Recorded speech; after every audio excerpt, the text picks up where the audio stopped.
Assalamualaikum warahmatullahi wabarakatuh. Perkenalkan, nama saya Eti Zakia dengan NIM 19080760060. Di sini saya akan memaparkan rangkuman artikel yang saya jadikan acuan untuk desain praktikum saya. Nah, praktikum yang saya desain berdasarkan KD kelas 10.4.9, yaitu merancang, melakukan, dan menyimpulkan serta menyajikan hasil percobaan reaksi oksidasi reduksi. Praktikum yang saya desain berjudul Percobaan Sederhana Reaksi Oksidasi pada Bahan Pangan, Reaksi Pencoklatan Enzimatis atau Browning Process. Nah, Browning Process ini adalah proses kimia yang terjadi pada bahan pangan, yaitu sayuran dan buah-buahan, oleh enzim polifenol oksidase yang menghasilkan pigmen warna coklat atau melanin. Reaksi ini dapat terjadi bila jaringan tanaman terpotong, terkupas, dan karena kerusakan secara mekanis. Langsung masuk ke rangkuman artikel. Di sini artikel yang saya jadikan acuan ada 11. Yang pertama berjudul Effect of Oxygenous Y-aminobutyric acid treatment on browning and foodborne pathogens in fresh cut apples, karya dari Haiyan Gao, Xian Wu, Ging Zheng, Pei Zhongli, Wen Qian, dan juga yang terakhir Wen Qianguan. Nah, pada artikel yang pertama ini menunjukkan bahwa perlakuan metode GABA secara efektif dapat mengendalikan pencoklatan dan menghambat pertumbuhan bakteri patogen penyebab makanan pada apel potong segar. Perlakuan GABA adalah metode pengawetan buah dan sayuran yang aman, sehat, dan ramah lingkungan. Meskipun mekanisme perawatan GABA perlu dipelajari lebih lanjut sebelum aplikasi. Lanjut ke artikel yang kedua berjudul Analisa Pengaruh Pre-cooling dan Penyimpanan Dingin Terhadap Perubahan Kualitas Fisik Terong, karya dari Mayasari. Nah, ini pada artikel tersebut dapat disimpulkan bahwa lama waktu pre-cooling berpengaruh terhadap perubahan kekerasan dan tidak berpengaruh terhadap perubahan warna. Suhu penyimpanan berpengaruh terhadap perubahan kekerasan, warna atau redness dan yellowness. Sedangkan interaksi antara lama pre-cooling dengan suhu penyimpanan berpengaruh terhadap perubahan yellowness dan tidak berpengaruh terhadap perubahan kekerasan dan warna atau lightness dan redness. Selanjutnya artikel yang ketiga berjudul Application of Different Anti-Browning Agents in Order to Preserve the Quality of Apple Slice, karya dari Inta Krasnova, Inga Misina, Delicia Seklina, Ivars Aboltins, dan yang terakhir Daina Karklina. Secara umum, perawatan dengan jus alami yang diencerkan memastikan kualitas irisan apel segar yang baik pada hari-hari pertama penyimpanan. Namun perlakuan tersebut tidak memberikan stabilitas sampel selama semua penyimpanan karena perubahan parameter kualitas. Lanjut ke artikel yang keempat dengan judul Pengaruh Penambahan Zat Anti-Browning Alami pada Kentang, karya dari Maria Ingrid, Daniel Setiadi Lokasurya, Heri Santoso, dan juga Yansen Hartanto. Nah, pada artikel yang keempat ini diketahui bahwa garam dapur, jeruk nipis, dan asam sitrat dapat digunakan sebagai zat anti-browning pada kentang. Jenis anti-browning garam dapur, air jeruk, dan asam sitrat memberikan pengaruh yang signifikan. Nah, penambahan asam yang terakhir yaitu penambahan sitrat 1,5% merupakan anti-browning yang terbaik dengan memberikan inhibisi sebesar 76,75%. Selanjutnya yaitu artikel yang kelima berjudul Potensi Ekstrak Air Buah Belimbing Wulu atau Evero Belimbing L sebagai bahan anti-browning umbi kentang atau Solanum tuberosum L, karya dari Melia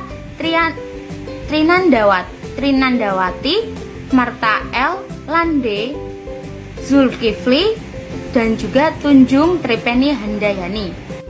Nah, dari hasil penelitian pada artikel ini dapat disimpulkan bahwa ekstrak air buah belimbing wulu tidak bersifat anti-browning terhadap umbi kentang karena tidak menurunkan indeks browning, namun mampu mempertahankan kandungan karbohidrat terlarut total dan aktivitas enzim dehidrogenase. Artikel berikutnya berjudul Aplikasi Ekstrak Daun Zaitun atau Oleh Europe L dalam pengemasan vakum untuk mencegah pencoklatan pada buah salak, karya dari Ahmad Nikmatullah Al-Bari, dapat diketahui bahwa penggunaan ekstrak rebusan daun zaitun mampu menekan perubahan warna, derajat keasaman, konduktivitas, dan gula terlarut pada buah salak hingga hari ke-9 dalam masa penyimpanan suhu ruang dan pengemasan vakum. Oke, selanjutnya yaitu artikelnya berjudul Analisis Browning Buah Pisang Kepok atau Musa paradisiaca L setelah perlakuan asam ascorbat dan lidah buaya atau Aloe barbadensis L, karya dari Ratri Mauluti Larasati, Marta Lulus Lande, Zulkifli, dan juga Sri Wahyuningsih. Nah, pada artikel tersebut diketahui bahwa dengan konsentrasi asam ascorbat 5% dapat menurunkan indeks browning pisang kepok sebanyak 31% dan mempertahankan kandungan karbohidrat terlarut total pisang kepok sebanyak 53%. Ekstrak lidah buaya dengan konsentrasi 10% mempertahankan kandungan karbohidrat terlarut total buah pisang kepok sebanyak 20%. Artikel selanjutnya yaitu berjudul Formulasi Gel Ekstrak Lobak atau Rapanus sativus L sebagai antioksidan dan inhibitor tirosinase, karya dari Munawarohtus Soliha, Amelia Febriani, dan juga Ajeng Wahyuningrum. Nah, pada artikel ini disimpulkan bahwa gel ekstrak lobak dapat diformulasikan menjadi sediaan gel dan stabil pada suhu kamar 1 tahun. Nah, formula 3 dengan konsentrasi 6% memiliki aktivitas persen antioksidan sebesar 10,16% dan penghambatan tirosinase sebesar 49,58% atau yang paling tinggi. Artikel berikutnya berjudul Controlling of Polyphenol Oxidase Based Browning in Selected Fruit and Vegetables, karya dari Amna Kausar, Masrur Elahi Babar, Sameakhan, dan juga M. Siras Ahmad. PPO merupakan enzim penting dalam industri pangan dan aktivitasnya secara umum menyebabkan penurunan nilai gizi dan penerima konsumen terhadap buah-buahan, sayuran, dan produknya sehingga menimbulkan kerugian ekonomi. Industri makanan telah mengadopsi metode untuk mengontrol aktivitas enzim dalam langkah-langkah kritis pemrosesan dalam hal banyak makanan. Namun, masalah ini tidak terpecahkan di banyak buah-buahan siap makan dan sayuran siap masak, di mana pencoklatan terjadi segera setelah pemotongan. Tanaman transgenik dilaporkan telah dikendalikan. Nah, pencoklatan karena berkurangnya aktivitas PPO. Namun, penerimaannya yang lebih luas masih harus dicapai.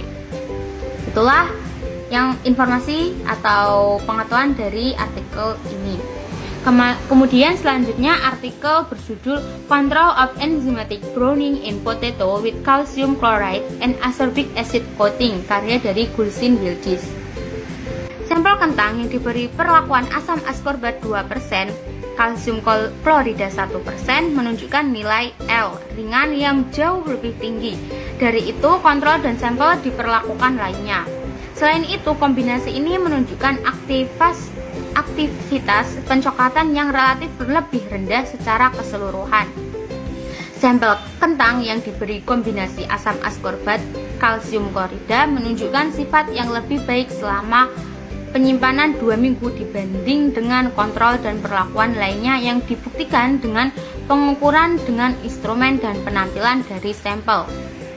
Lanjut ke artikel yang terakhir yaitu berjudul Minimally Processed for Cassava Browning Inhibition by Ascorbic Acid and Oxygen Absorbent, karya dari DDT Winanti, E. Darmawanti, dan juga R. Syarif. Pada artikel ini diketahui bahwa perendaman dengan asam ascorbat 1% dan penambahan penyerap oksigen dapat mencegah pencoklatan pada permukaan singkong yang diproses secara minimal. Perlakuan tersebut didukung dengan penyimpanan yang dingin pada suhu 5 derajat Celcius. Inovasi teknologi pengolahan minimal yang diterapkan pada singkong perlu dikembangkan melalui metode pengemasan dan pengawetan yang memadai untuk meningkatkan efisiensi pengolahan dan pemasaran produk singkong. Sekian yang dapat saya sampaikan, kurang lebihnya mohon maaf dan terima kasih atas perhatiannya.